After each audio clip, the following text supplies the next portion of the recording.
we're at a point where Lane Kiffin's name is getting attached to not every job opening, but some of the big ones, LSU and Florida. Did you see the Marty Smith piece about Lane Kiffin finding himself and life balance and all this stuff in Oxford, Mississippi? It was one of those like, Lane Kiffin is a different guy than you remember. And once the brash and this thing at Tennessee and this thing at USC, he's now a different man, a different father, a different coach, a different everything in Oxford, Mississippi, where he has finally found a good place in life or something. I'm sure it was a good story. My point is this. Lane retweeted it and was like, I love you, Marty, like a brother, one of those things. My point being, you just don't do these types of things if you are genuinely thinking about leaving with one foot out the door. You don't play around like that because your fans are living and dying with this stuff. For sure. Like I have friends who are living and dying with the future of Lane Kiffin. And if there's even a part of you that thinks you're on your way out, you don't quote tweet a prominent television reporter talking about how your life is better than it's ever been, in part because you found the home in Oxford, Mississippi. You don't quote tweet that, bring attention to it, and then bounce in a month or two.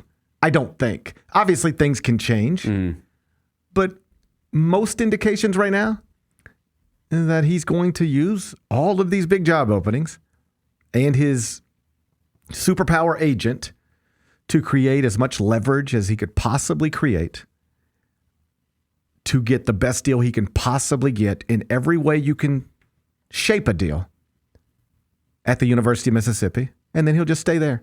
That is what most people believe will happen. That's what I think will happen. Do you agree? You think that's what happens? Yes, I do. I think that's what happens. Yeah. I don't want to say. I think he wants to make sure that he can have the roster that he wants as well at Ole Miss. This is the time to do it. Yeah. This is the time to do it. I could tell you, on the college basketball side, there was a prominent coach several years ago. And he was a candidate for a job, and it was out there. And, I'm getting called on TV every day to talk about it. We're talking about it on the podcast. I'm writing about it. It's out there. Is he going to leave and take this job? I finally get this coach on the phone. He's someone I've known for a while. And he was like, GP, I'm going to level with you. Like, we're off the record. You cannot report this. You cannot tweet this. I am not taking this job. All right? I know people think I'm on the verge, and I'm not taking the job. I don't want the job. I never wanted the job. But I'm using this job to get everything out of my current employer. He'd been asking for things, assistant coaches, raises. Hey, my assistant coaches are making $300. I want them to make $450. And they'd like a little pushback. I'm getting all that done right here. Because I'm sitting down with my athletic director, my president. I'm saying, well, here's what they're offering.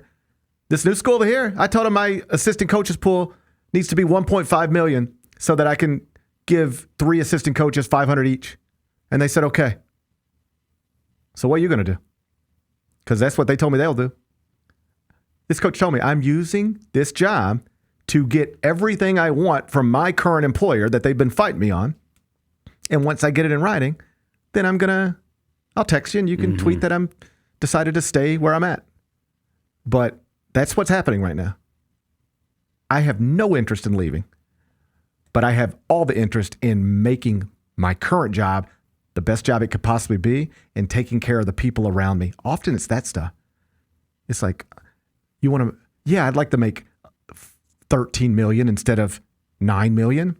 But more than that, I want my assistant coaches to make 1.4 instead of 700, 2.2 instead of 1.1, whatever. I'm just making up numbers. And I bet you that's what Lane Kiffin ends up doing. Staying quiet mostly, letting everybody else talk about his future, debate, wonder, get scared. Just stay quiet, keep coaching your football team. Use the very public nature of this stuff to create leverage in Oxford, to make it where when you sign your next contract with the University of Mississippi, it is the best contract any coach has ever signed in the entire state of Mississippi in the history of the world. That's what you have to do. I bet that's what he does. And if so, I'd be happy for my Ole Miss friends and family because they've got a nice thing going down there right now. And Yeah. I'd like to see it continue.